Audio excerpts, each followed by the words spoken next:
misalnya. Nah, kalau hari-hari biasa kadang-kadang kendala jadwal ke dokternya. Oke. Saya agak lupa nih yang terakhir yang mana, sudah agak lama kita apa namanya, tidak kuliah minggu lalu juga hari libur. Kalau tidak salah block cipher modes of operation ya, betul atau enggak? Kayaknya sampai dengan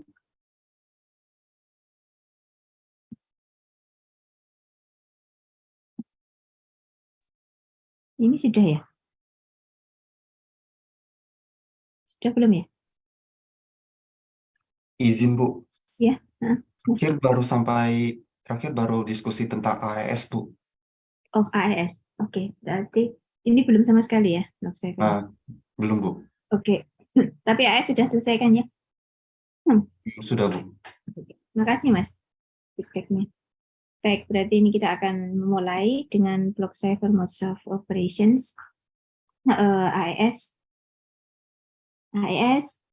dash, kemudian turunan dari dash ya, double dash, triple dash, itu semuanya adalah penyandian berbasis blok ya, blok cipher. Nah, kita tahu bahwa penyandian berbasis blok itu data nanti akan dibagi-bagi yang menjadi blok-blok. Nah, block cipher modes of operation itu sebetulnya merangkai gitu, merangkai blok-blok itu gimana? Gimana kita mengolah blok-blok itu ya, sehingga nanti menjadi satu kesatuan ciphertext yang dimaksud di sini block cipher modes of operation. Nah, akan tetapi sebetulnya ada juga modes di sini, jadi modes mode operasinya itu sebetulnya ada juga yang bisa diarahkan untuk penyandian berbasis string ya. Jadi penyandian yang itu loh plain text dengan key stringnya itu hanya disorkan gitu. Jadi kan yang block cipher itu kan bloknya dibagi, plain textnya dibagi-bagi menjadi blok ya. Sementara kalau string cipher itu kan data yang berupa biner itu kan disorkan dengan key string ya, disebut sebagai key string. Jadi dengan bilangan biner, dengan biner itu ya, dengan sekuensial dari bilangan biner yang itu dibangkitkan sepanjang diperlukan ya. Jadi sepanjang plain text-nya gitu. Plain text-nya sepanjang apapun itu nanti terus dibangkitkan. Nah, jadi modes of operation ini nanti ada juga yang fungsinya itu seperti itu. Jadi semacam membangkitkan key string tadi gitu. Bukan hanya mengelola blok plain text ya. Tapi ada juga modes yang itu tadi sebetulnya arahnya adalah semacam membangkitkan key string itu tadi. Kira-kira seperti itu ya. Ini gambarannya. Jadi meskipun ini namanya block cipher ya, modes of operation, tapi ada juga yang arahnya itu untuk membangkitkan key string. Hanya saja memang yang digunakan di sini untuk penyandiannya, algoritmanya itu adalah algoritma penyandian blok gitu. Bisa menggunakan AES atau JS atau yang lainnya. Oke, kita mulai saja. Jadi di sini saya kira tadi saya sudah cerita di sini bahwa penyandian blok itu memproses satu blok setiap waktu. Bagaimana merangkai blok-blok itu setelah kita menggunakan mode operasi. Nah, yang kita pelajari di sini hanya 5 di antara beberapa yang sebetulnya sudah didefinisikan oleh NIST ya. Ada banyak ya sebetulnya. Tapi saya membahasnya ini yang ada di buku versi 2000 berapa ya? 2014 kalau nggak salah. Jadi yang rekomendasi yang terbaru itu ada ada mode operasi yang tidak dibahas di sini. Oke. Mode operasinya ini memang NIST ya yang mendefinisikan. Nah, ini tadi yang saya sampaikan. Jadi kita bisa membaginya menjadi dua gitu. Yang block modes. Block modes itu memang bekerja terhadap plain text. Jadi maksudnya di sini algoritma enkripsinya itu diterapkan terhadap plain text ya, bukan terhadap yang lain gitu. Ini block modes. Ini mungkin seperti bayangan kita ya, ketika kita mendengar block cipher gitu, kan yang di bayangan kita ya plain text-nya gitu ya, yang dienkripsi dengan algoritma enkripsinya. Nah, ini dilakukan di block modes. Nah, yang stream modes ini yang tadi saya sampaikan, jadi ini bukan mengenkripsi blok-blok plain text itu dengan menggunakan algoritma enkripsi, tetapi membangkitkan key stream yang itu nanti disorkan dengan plain text dengan menggunakan algoritma enkripsi. Jadi algoritma enkripsi itu untuk membangkitkan key stream. Dan NIST justru merekomendasikan ini ya untuk stream cipher itu, untuk penyandian yang memerlukan kecepatan tinggi, artinya untuk data-data real time gitu. Nah, itu bisa menggunakan stream cipher, dan yang direkomendasikan justru menggunakan block cipher modes of operation ini yang stream modes. Nah, jadi tidak direkomendasikan, mereka tidak merekomendasikan algoritma khusus untuk penyandian stream ya. Dulu pernah RC4 itu, tetapi setelah itu kayaknya NIST tidak merekomendasikan algoritma penyandian stream sama sekali. Mereka justru merekomendasikan penggunaan block cipher modes of operation ini untuk membangkitkan key stream. Nah, ini untuk yang block modes ada dua yang kita akan lihat, recurring codebook dan cipher block chaining, dan untuk stream modes-nya ada tiga ya. Cipher feedback, output feedback, dan counter. Kita lihat satu persatu ini nanti. Ya, yang block modes ada dua nanti. Ini kita algoritma enkripsi ini. Algoritma enkripsi di sini diterapkan pada block plain text. Kita mengenkripsi plain text gitu di sini. Algoritma enkripsinya diterapkan pada, artinya AES-nya mungkin ya, atau DES itu diterapkannya pada plain text. Kemudian untuk yang ECB ini paling mudah karena sebetulnya ini kayak mungkin sesuatu yang langsung terpikir oleh kita gitu. Ketika kita berpikir bahwa plain text bisa panjang dibagi-bagi menjadi blok gitu.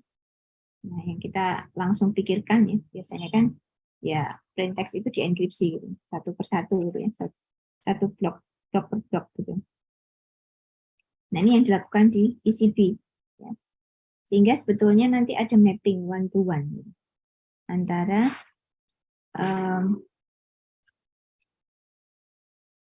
blok plain text-nya dengan blok cipher text-nya. Mappingnya satu ke satu. Untuk satu alternatif blok plain text itu pasti mappingnya sama. Mappingnya ke alternatif ke cipher text yang sama. Jadi kayak kalau kita berbicara mengenai kriptografi klasik itu sebetulnya semacam monoalfabetik itu ya, karena mappingnya itu sama untuk satu blok yang sama, nanti mappingnya ke ciphertext yang sama juga gitu. Meskipun di sini tentunya lebih kita berbicaranya bukan satu huruf gitu kan, tapi satu blok yang panjangnya bisa 128 bit. Gitu. Nah, karena itulah disebut sebagai codebook ya, karena ada semacam codebook raksasa gitu, yang memuat itu tadi mapping. Algoritmanya cukup simple ya. PJ ini berarti blok plain text kecil. Nah, dienkripsi dengan kunci K, nanti hasilnya adalah CC, ciphertext block C, pisah-pisah gitu ya. Satu blok dienkripsi, nanti blok berikutnya dienkripsi, dan seterusnya. Blok terpisah ini. Nah, ilustrasinya ini satu blok dienkripsi dengan kunci, dapat ciphertext-nya. Nah, berikutnya dienkripsi, dapat ciphertext-nya. Nah, ini nanti yang akan dikirim rangkaian dari blok ciphertext ini. Dikirim ke penerima ya. Kemudian nanti di sisi penerima untuk mendekripsi juga kita lakukan per blok ciphertext ini. Blok ciphertext kita dekripsi ya. Setelah dekripsi akan mendapatkan blok plain text. Yang ini juga seperti itu seterusnya. Semacam itu ya. Jadi betul-betul terpisah lah. Blok demi blok itu proses. Nah, karena adanya one-to-one mapping tadi yang tentunya lebih mudah untuk dianalisis ya oleh cryptanalyst, ya, maka untuk data yang panjang, yang ada berblok-blok itu, ini tidak ada kurang aman, karena nanti bisa dikenali gitu ya, bisa dianalisis lah oleh cryptanalyst. Ada data yang berulang. Kalau datanya ada yang berulang, bloknya berulang. Sehingga memang cocoknya ini hanya untuk data yang pendek. Ya. Misalnya kunci enkripsi, kemudian nanti akan kita lihat initial vector, ya. Yang panjangnya hanya mungkin satu blok itu. Ya. Itu kok aman, karena tidak bisa dianalisis oleh cryptanalyst. Mereka tidak punya data lebih. Tapi kalau bloknya panjang itu yang berbahaya. Nah, karena kita membagi blok itu, membagi plain text menjadi blok-blok,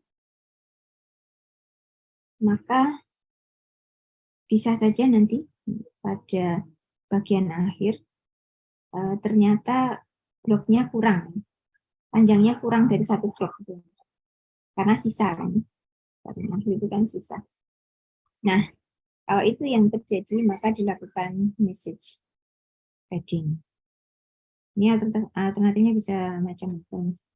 Salah satunya ini yang bisa seperti ini ya. Ini byte-byte ini ya, byte 1, byte 2, byte 3. Nah, ini adalah data. Tapi datanya itu kurang dari yang diperlukan, yaitu 8 byte misalnya. Maka sisanya itu diisi dengan 0 gitu. 0, 0, apa yang disepakati apa. Terakhir ini adalah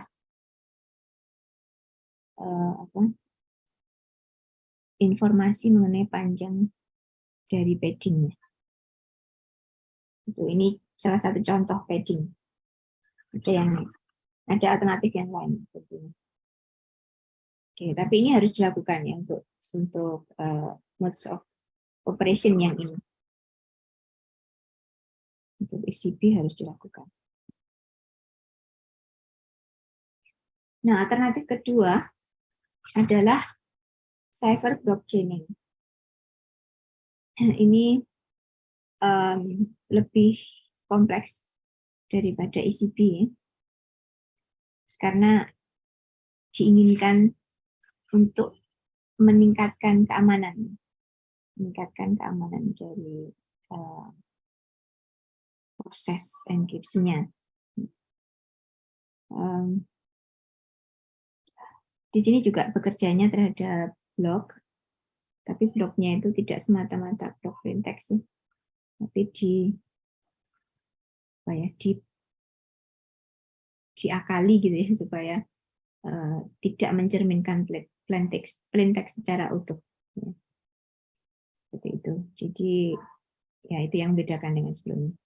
Lebih aman dan bisa digunakan untuk autentikasi terhadap pesan gitu, karena jika ada satu saja bit yang berubah, maka nanti akan mempengaruhi bit selanjutnya. Untuk seterusnya itu akan terpengaruh. Ilustrasinya seperti ini. Nah, kita punya blok plain text ini. Nah, ini tidak langsung dienkripsi, tapi dilakukan operasi exclusive OR dengan sesuatu yang disebut sebagai initial vector. Initial vector ini panjangnya juga sama ya dengan panjang plain text-nya. Disorkan gitu. Dan ini sudah disepakati antara pengirim dan penerima. Nah, kemudian baru setelah itu disorkan, hasilnya nanti akan dienkripsi. Yang dienkripsi itu tidak semata-mata plain text ya, tapi harus disorkan dulu dengan IV. Nah, nanti setelah dienkripsi akan didapatkan blok ciphertext. Nah, berikutnya untuk blok plain text kedua, maka kita tidak menggunakan IV lagi. Kalau menggunakan IV semuanya nanti ya kan sama gitu ya, karena IV-nya sama. Nah, kita menggunakan blok ciphertext sebelumnya untuk disorkan dengan blok plain text ini. Ini disorkan, kemudian nanti dienkripsi. Seperti itu. Jadi sekali lagi IV ini dipakai karena memang pertama kan belum ada blok ciphertext ya. Sebelumnya itu kan belum ada, sehingga dipakai IV. Nah, setelah blok ciphertext-nya dapat ya, itu nanti akan dipakai untuk blok plain text berikutnya gitu. Secara berantai. Secara berantai seperti ini, macam ini. Makanya disebut sebagai chaining karena memang ada semacam rantai gitu ya, mengaitkan blok satu dengan blok yang lainnya. Beda dengan yang ECB tadi yang betul-betul terpisah. CPC ini ada kaitannya, gitu. Ada kaitannya. Makanya ada chaining gitu tadi. Ya, seperti itu. Jadi itu sampai dilakukan sampai dengan plain text yang terakhir. Ya, ini adalah penjelasannya. IV tadi harus disepakati dan ini bisa kita kirimkan ya, misalnya dengan mode ECB tadi, karena kan IV pendek ya. Untuk algoritma enkripsinya kurang lebih demikian. Untuk C1 ini khusus P1-nya disorkan dulu dengan IV. Nah, untuk C berikutnya, kita melakukan operasi exclusive OR antara PJ dengan PJ-1 dengan ciphertext sebelumnya. Nah, dienkripsi dengan kunci K. Hasilnya adalah JJ. Untuk dekripsinya, ya inverse-nya ya, inverse-nya. Jadi kalau kita lihat ilustrasinya, pertama ciphertext itu didekripsi, kemudian nanti hasilnya disort dengan IV untuk mendapatkan plain text. Ini inverse dari yang sebelumnya. Sebelumnya P1 disorkan dengan IV, terus dienkripsi gitu. Nah ini didekripsi dulu ciphertext-nya, kemudian disorkan dengan IV untuk mendapatkan P1. Nah, untuk berikutnya, setiap blok ciphertext itu didekripsi, disorkan dengan ciphertext sebelumnya. Ya, dapatkan plain text. Semacam itu. Sehingga rumusnya kurang lebih demikian. Dekripsi dulu, kemudian disorkan dengan IV. Dekripsi dulu, disorkan dengan ciphertext blok sebelumnya.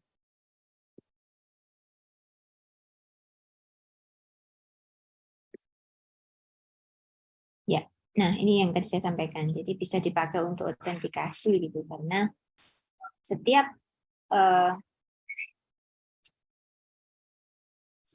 blok itu sebetulnya tergantung nilai blok sebelumnya.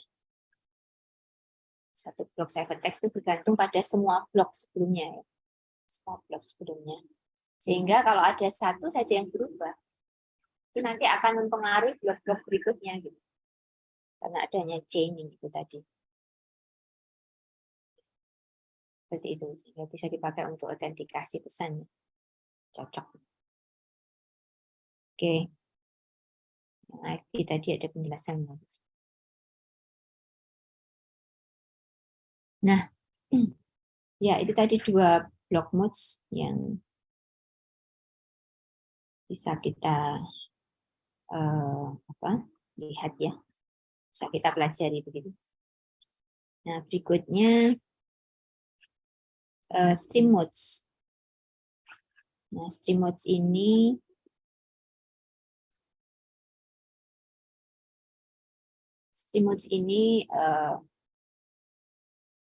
tadi yang saya sampaikan sebetulnya dipakai untuk semacam apa namanya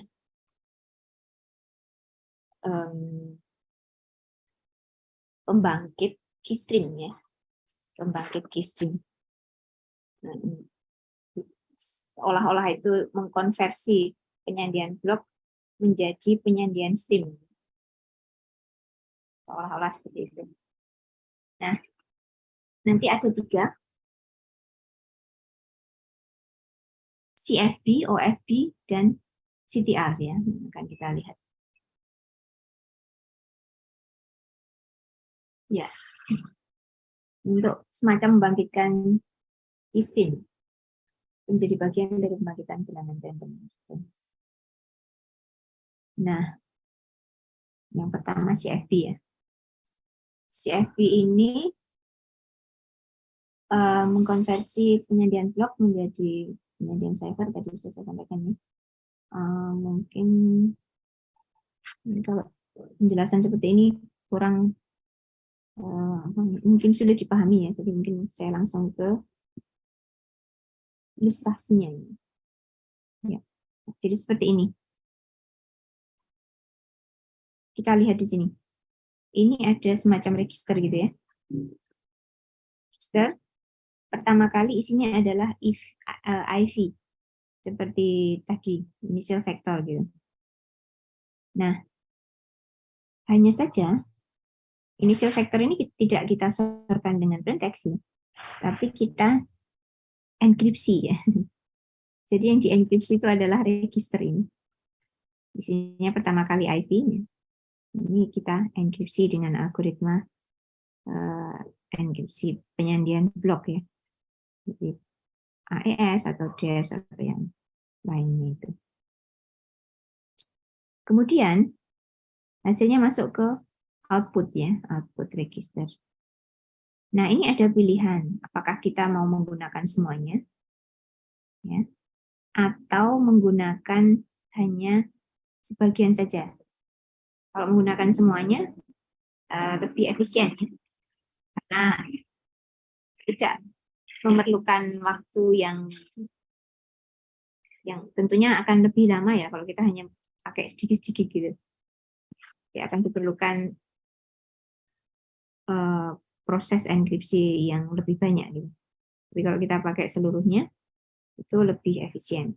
Tapi diperbolehkan juga gitu menggunakan hanya sedikit-sedikit itu. Kalau yang kita pakai tidak keseluruhan, maka yang kita pakai adalah most significant bit sepanjang S. Sisanya ini dibuang. Sisanya dibuang saja. Nah, SBIT inilah yang nanti disorkan dengan SBIT dari plain text gitu. Mendapatkan SBIT ciphertext. Nah, seperti itu ya. Jadi ini hasil dari enkripsi itulah yang disorkan dengan plain text-nya untuk mendapatkan ciphertext. Sebetulnya plain text-nya ini tidak dikenai algoritma enkripsi berbasis blok tadi. Dia hanya disorkan gitu ya, dengan hasil enkripsi. Berikutnya untuk proses berikutnya ya. Ini SBIT ini ya, kalau dia tidak sepanjang blok ya, maka ini dipakai untuk menggeser register. Di awalnya kan IP tadi. Ini digeser sebanyak SBIT ke kiri. Nah, SBIT yang paling kanan itu adalah yang ini. Sisanya yang tadi ada di register. Nah, ini yang kemudian dienkripsi. Sehingga memang nilainya sudah berubah ya. Tadi IV ini sudah berubah. Enkripsi nanti diulang lagi prosesnya. Hanya SBIT berarti ini dibuang. Disorkan dengan plain text-nya, dapatkan ciphertext. Demikian seterusnya. Jadi yang dienkripsi di sini adalah register ini, dan ini setiap saat diupdate dengan menggeser registernya menggunakan bukan blok ya, segmen ini segmen ciphertext. Kalau ini dipakai seluruhnya, boleh juga ya, boleh juga. Jadi ini berarti panjang plain text-nya akan sama dengan panjang satu bloknya yang di sini disorkan. Ini juga akan sepanjang bloknya. Nanti ini langsung diambil, gitu, diganti. Ya, seperti itu. Ya, itu adalah CFP. Cipher feedback. Oke. Ya, jadi S-nya tadi bisa 1, bisa 8, bisa 1 blok DS4, atau 1 blok AES 128. Kalau 64, 128 ini lebih besar.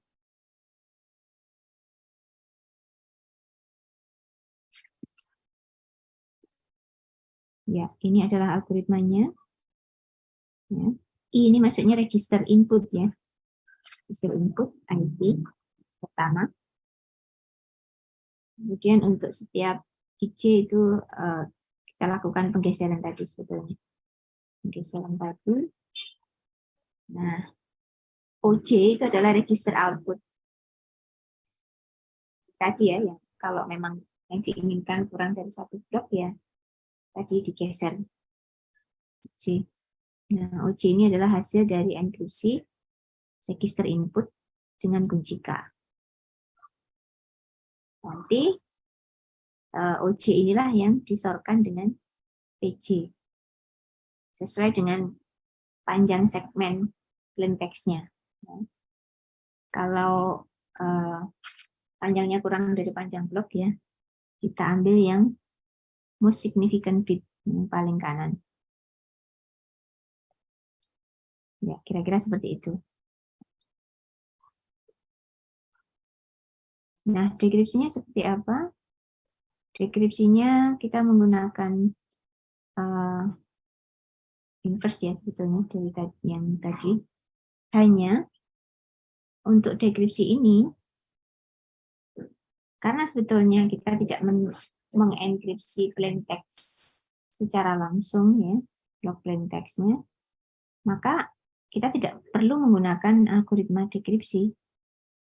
Karena yang diinginkan di sini sebetulnya adalah algoritma yang menghasilkan keystream yang sama.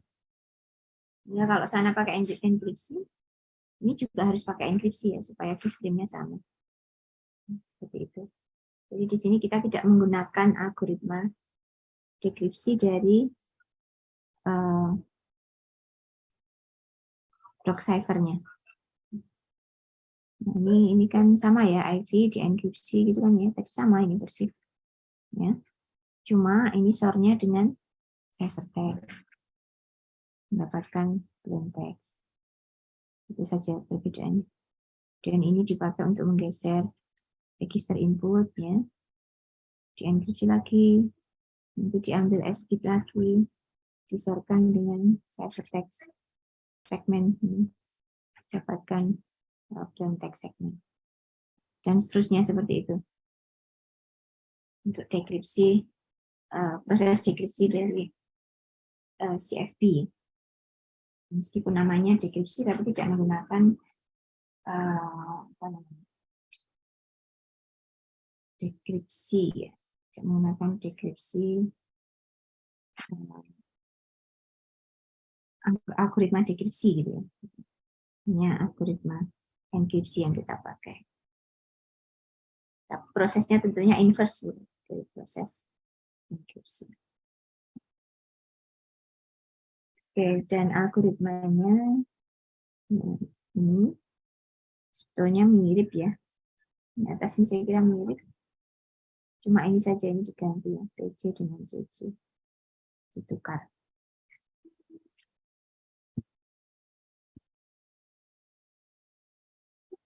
Ya, ini banyak dipakai dan sesuai untuk data yang real time gitu ya. Data yang datangnya itu dalam kecil-kecil gitu. Tapi sebetulnya masih kurang cepat.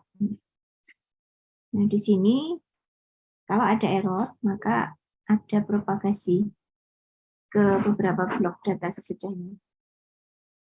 Dirambatkan gitu. Nah, kan kita bisa melihat misalnya C-nya error gitu ya. Ada error kan nanti dia dipakai untuk ini. Ini nanti berpengaruh kan ya. Mulai di sini hasilnya akan bocor. Gitu. Jadi berapa blok berikutnya itu akan terpengaruh. Tapi tidak semua blok. Beda dengan yang CPC tadi. CPC tadi kalau satu error saja udah semua blok berikutnya akan terpengaruh.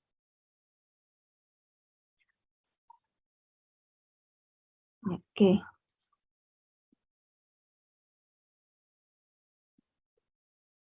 Berikutnya adalah OFP, output feedback. Nah, ini lebih cepat daripada CFP, tapi agak mirip ya. Agak mirip juga. Lebih simpel. Nah, untuk IV-nya itu dipakai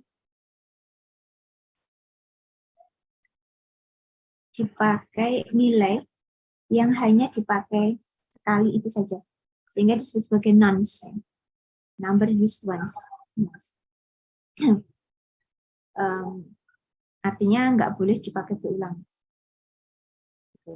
Kalau IV yang sebelumnya yang untuk CPC dan CFP itu masih bisa dipakai berulang. Nah, kalau untuk yang OFP ini namanya nonce, hanya dipakai sekali itu saja, sekali eksekusi gitu. Berikutnya ada ini lagi tidak menggunakan nonce yang sama, yang cocok untuk transmisi stream yang melewati channel yang nonce. Nah, ini algoritma enkripsinya. Kita lihat aja langsung. Ini bisa kita lihat ya. Di sini nonce itu yang register lah ya. Nonce dienkripsi, hasilnya nanti diesorkan dengan plain text block.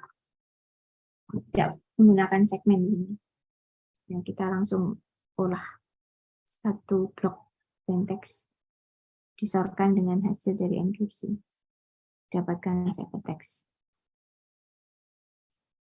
Jadi yang dienkripsi ya sama dengan yang tadi, register, bukan plain text.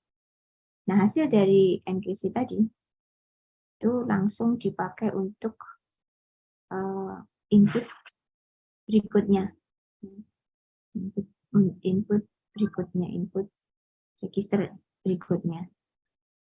Enkripsi disertakan dengan plain text, jadilah apa namanya, ciphertext, dan seterusnya seperti itu. Nah, sehingga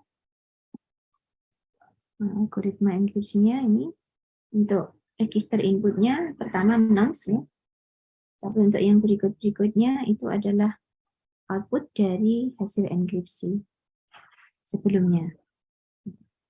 Jadi OC-1, IC itu adalah OC-1 jika J-nya lebih dari 1. Nah, OC itu didapatkan dari enkripsi input register ini, IC dengan kunci K. Nah, untuk mendapatkan ciphertext, kita cukup melakukan operasi exclusive OR antara OC tadi, hasil enkripsi, dengan blok plain text-nya. Seperti itu. Nanti untuk yang terakhir kita tidak perlu melakukan padding ya. Jadi untuk yang PN star ini maksudnya dia panjangnya bisa saja kurang dari panjang blok. Sudah kita ambil aja most significant bit. Nah, gitu. Sama seperti yang CFD tadi juga tidak memerlukan padding ya. Karena kan kecil dan kita ambil yang most significant bit juga. Oke. Untuk proses dekripsi persis ini sebetulnya kalau Anda bandingkannya. Bedanya hanya di sini aja. Ini ditukar ya. Ini P jadi C jadi P, ini P jadi C, dan ini juga sama ditukar. Yang lainnya sama persis. Daerah yang atas ini tuh sama, yang di kotak, terus putus itu ya, box dengan garis putus-putus itu sama persis ya, baik untuk enkripsi maupun dekripsi. Jadi kita tidak memerlukan algoritma dekripsi untuk penyandiannya, cukup algoritma enkripsi. Ini hanya menukar P dengan C, ya. Sudah cukup. Oke. Ya, jadi errornya di sini tidak dilambatkan karena kita ya terpisah itu ya. Maksudnya satu plain text block itu kan langsung diproses untuk satu itu tadi. Tidak ada error yang dilambatkan. Kemudian pre-compute ya, bisa dilakukan perhitungan sebelumnya untuk membangkitkan keystream-nya yang bagian kotak dengan garis putus-putus tadi itu bisa dilakukan dulu ya, sebelum datanya, sebelum ciphertext-nya diterima ya. Seperti itu.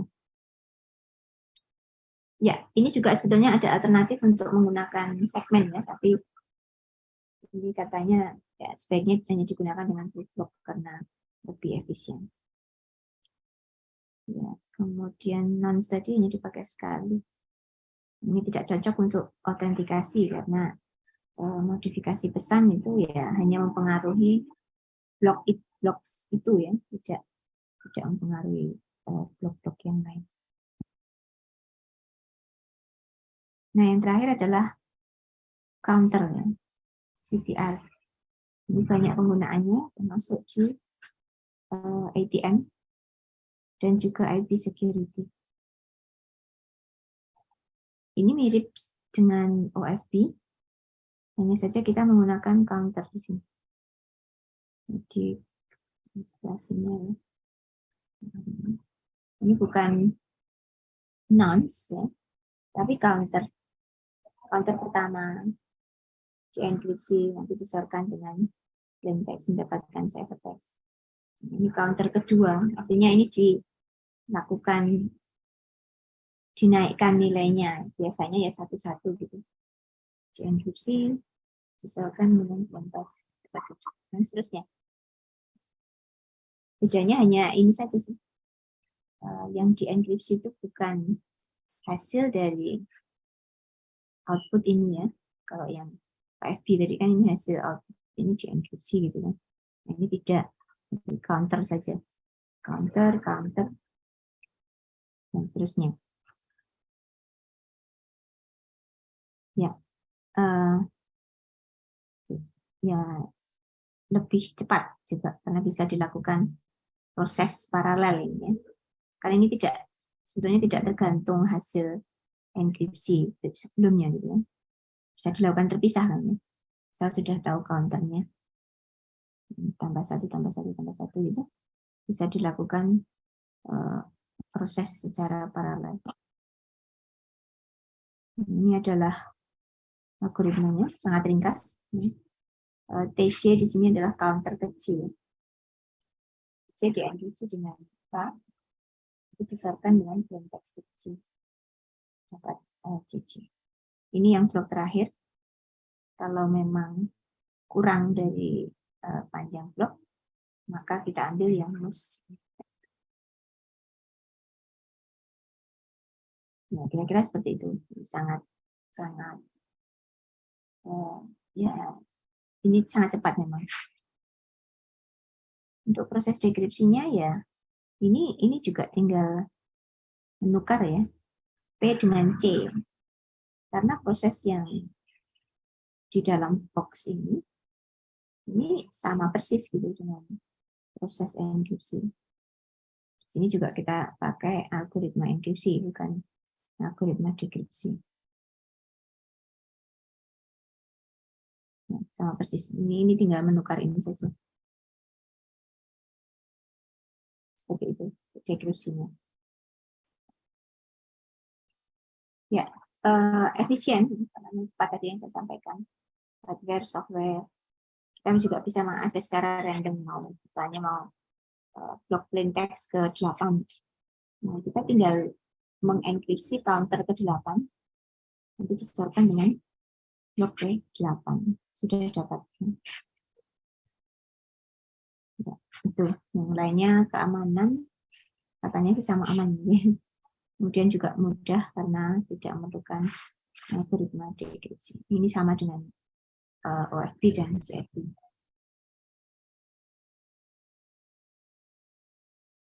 Oke, ya saya kira itu.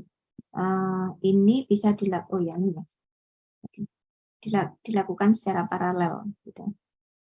Tadi saya sebutkan ini bisa dilakukan karena ini kan sekali lagi tidak tergantung hasil dari enkripsi sebelumnya gitu, tidak perlu menunggu gitu.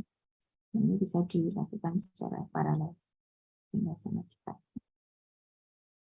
Oke. Ini perbandingan antara CBC, CFB, OFB, dan CTR. Yang ECB nggak ditulis nih, nggak diletakkan gambarnya. Oke. Ya, mungkin itu ya. Saya kira ini tidak usah saja. Apa namanya? Tidak akan saya bahas juga itu. Oke, udah jam 11, mungkin saya harus pamit ya.